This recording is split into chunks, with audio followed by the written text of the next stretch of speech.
Hello YouTube and welcome back to the Audio Live YouTube channel. My name is Bullet and today we're going to be looking at separating your Spotify audio for use in OBS Studio and VoiceMeeter. So buckle up, stay tuned, let's get right into it. Alright, so to get started with separating your audio in Spotify, you're just going to go to the VoiceMeeter website here. You can get here just by Googling the word VoiceMeeter, or I'll leave a link in the description just in case. But once you get here, you're just going to click on Virtual Audio Cable. And you hit this big orange download button if you just want the free version. This is donationware, and I do encourage you to support these guys because they make great stuff. But you can just go ahead and click download.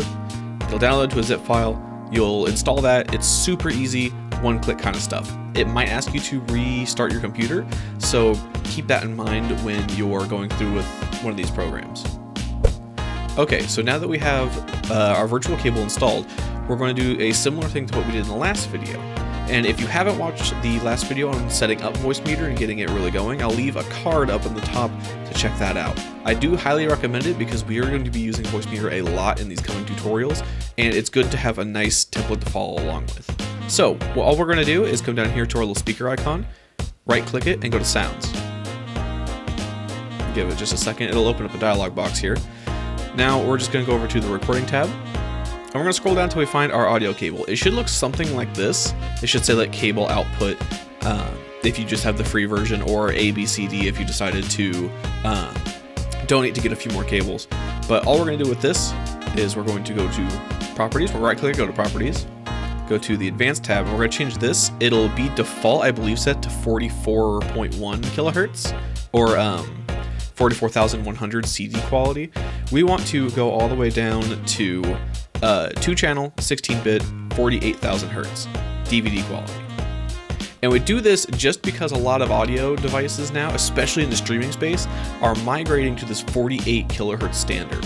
And we do this so that when we buy a new product, we don't have to go into all of our settings and change everything. It's already evergreen throughout our system, so it should be perfect straight out of the box. So once this is done, you are done here. You can just get rid of this dialog box. And then to actually split the signal through Spotify, we have to go through a couple of steps. So in order to get this going, you're just going to open up your Spotify. I believe that this only works with a premium membership for some reason. I've seen a lot of tutorials that are outdated and kind of inaccurate, which is why I'm making this one. But I've heard murmurings that this might be a premium only feature to get going. I don't know why it would be, but just in case this doesn't work and you're a free member, try getting like a free trial or something and see if that works for you, if this is something that you really need for your live stream. So all we're going to do is pick any song. I'm going to pick Rude Buster here, shout out to Toby Fox, and we're just going to play it. Make sure that it's playing at least a little bit on your PC, volume-wise, and we're just going to minimize that while it's playing. Now, we're going to come over here, open up our all settings, come up to System, and we're going to go over to the Sound tab. Now, in the Sound tab, we're going to come all the way down here to under Advanced Sound Options and click on App Volume and Device Preferences. So you have all this come up. You're going to find Spotify, where your song is playing, hopefully. Come over to Output, and we're going to set this to our virtual audio cable. I'm going to set mine to virtual audio cable A. How about that? Because I have more than one, so you just find the one that's installed there and put it in there. And it should show up. We don't need this anymore. Alright, so the next part that we're going to do is we're going to actually open our OBS. So here's my OBS. Sorry for the infinite void here, but it's what I'm recording on. In order to add this to our OBS, all we're going to do is click Add, and Audio Input Capture. We're going to name it Spotify. And we're just going to set this to our virtual audio cable. Now, as you might be able to hear, it might be a little quiet, but it is now playing through our OBS. You should be able to hear on the recording. There's a little bit of a volume boost for you so you guys can hear it, but as you can hear, the music is coming through onto the recording through Spotify. You can see it right here through our virtual audio cable, and that's how you get Spotify into your OBS for your live stream. Now, if we want to get this into our VoiceMeeter, it's a very similar process. So let me just go ahead and mute this. Let me pause that music. We're just going to open up our VoiceMeeter as we have it set up. This is my own setup, so it might look a little different. But we're just going to come over to one of our channel strips that we want. You can name it Spotify if you want to. That's totally up to you.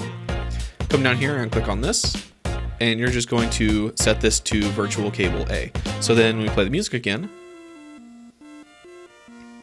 you can see it is appearing right here in VoiceMeeter right next to my microphone. So there you go. That is how you seamlessly get Spotify music playing into your OBS or to your VoiceMeeter so that you can use it for your live stream. I hope this tutorial helped you. If it did, don't forget to hit the like button on this video to show your support, as well as drop me a subscription. I'm going to be doing a lot more of these updated VoiceMeeter tutorials throughout 2020. And if you decide to support me even more, go ahead and follow my Twitch channel. I'll leave a link in the description for that, as well as somewhere on screen. And yeah, I stream every Tuesday and Thursday. My schedule changes a little bit, but I'm trying to stay as consistent as possible. Around 4 to 6 p.m. Central Standard Time is when we start. So go ahead and follow me on there if you are interested in some live demonstrations of content like this. And yeah, I hope to see you guys in the next video.